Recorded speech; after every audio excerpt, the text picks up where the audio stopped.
یا ایھا الذین آمنوا استعینوا بالصبر والصلاۃ، مدد اللہ سے چاہو تو نماز کے ذریعے چاہو۔ یہ بھی ایک لمبا چوڑا باب ہے، بہت لمبا باب ہے، اس کے واقعات متعدد ہیں۔ چند ایک باتیں، رسول اللہ صلی اللہ علیہ وسلم کو بھی جب کبھی کوئی پریشانی، جب کبھی کوئی خبر ملتی تو نماز کی طرف رجوع کرتے، حتیٰ کہ صحابہ کہتے ہیں آندھی، طوفان، مصیبت، کوئی ایسی پریشانی جو آفاقی ہوتی، کائناتی ہوتی، واقعاتی ہوتی، رسول اللہ مسجد کی طرف آتے۔ اور صحابہ کا بھی یہی طرز عمل تھا، آندھی بھی آ جاتی، ہوا بھی تیز چلنا شروع ہو جاتی تو مسجدوں میں آ جاتے۔ کیوں؟ کہ مسجد میں آ کے نماز کے ذریعے اللہ تعالیٰ سے مدد کو طلب کریں گے۔ خود حضرت عبداللہ ابن عباس کا واقعہ معروف ہے کہ امہات المومنین میں سے ایک کی وفات کی خبر سنی، سجدے میں گر پڑے۔ انہوں نے کہا آپ کیوں گرتے ہیں؟ کہا مصیبت اور غم کی خبر ہے، اللہ تعالیٰ سے مدد اس ٹائم نماز سے زیادہ بہتر کوئی ذریعہ نہیں اللہ سے مدد طلب کرنے کا۔ جب بھی آپ کو کوئی مشکل آئے، جب بھی کوئی پریشانی ہے، اللہ کی طرف رجوع کرنے کے اندر آپ دیکھیں کتنی نمازیں ہیں، کتنی نمازیں ہیں۔ صلاۃ حاجت کا بھی ذکر موجود ہے، صلاۃ استخارہ، آپ کو ضرورت ہے نا تو 2 نفل پڑھیں، دعائے استخارہ کریں، حاجت ہے۔ اور اس کے علاوہ جتنی بھی نمازیں، کسوف کی، استسقاء کی، مصیبت کے وقت کیا ہوتا ہے؟ نماز پڑھی جاتی ہے، بارش ہو جائے، گرہن کے وقت نماز پڑھی جاتی ہے۔ یہ رسول اللہ کی سنت ہے، یہ امت کی عادت ہے کہ جب بھی کوئی مشکل وقت آئے وَاسْتَعِینُوا بِالصَّبْرِ وَالصَّلَاةِ، اور نماز اور صبر کے ساتھ نماز کے ذریعے مدد مانگو۔ اور حافظ ابن کثیر نے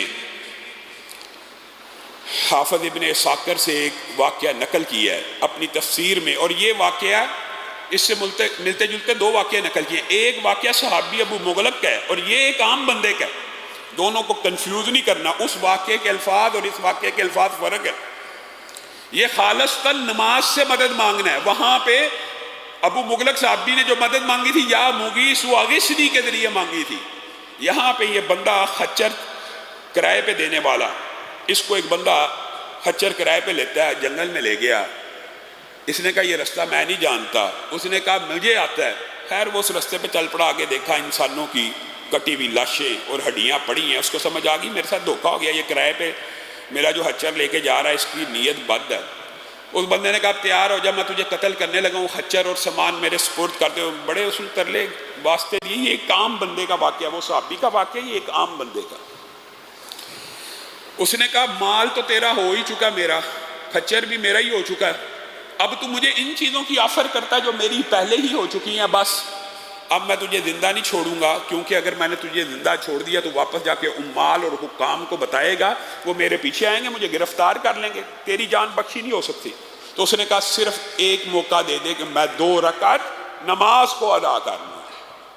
کہا مجھے سمجھ نہیں آئی کہ میں نماز میں کیا پڑھوں، لیکن میرے ذہن میں یہ آیت بار بار گھومنے لگی، یا ایھا الذین آمنوا استعینوا بالصبر والصلاۃ، اللہ سے مدد طلب کرو نماز کے ذریعے۔ کہا پھر میں یہی آیت دہراتا رہا۔ سلام پھیرا نہیں ہے، ایک شخص نیزہ لے کے اس ڈاکو کے سینے پہ چڑھا ہوا ہے اور اس نیزے کو اس کے سینے سے آر پار کر چکا ہے۔ میں نے اس سے پوچھا کہ آپ کون ہیں؟ اس نے کوئی جواب نہ دیا۔ میں نے اس کی منت سماجت کی، مجھے بتا تو دیجئے، میں نے 2 رکعت نماز پڑھی ہے، تو اس سے پہلے آپ نے اس ڈاکو کا کام تمام کر دیا۔ کہا ہاں، مجھے تیرے رب نے آسمان کی بلندیوں سے بھیجا ہے کہ میرا ایک بندہ نماز کے ذریعے مجھ سے مدد طلب کر رہا ہے۔ آپ نے نماز کو بڑا ہلکا سمجھا ہوا، یہ ایک بڑا طویل باب ہے، صرف نماز کے ذریعے استعانت اور مدد کو حاصل کرنا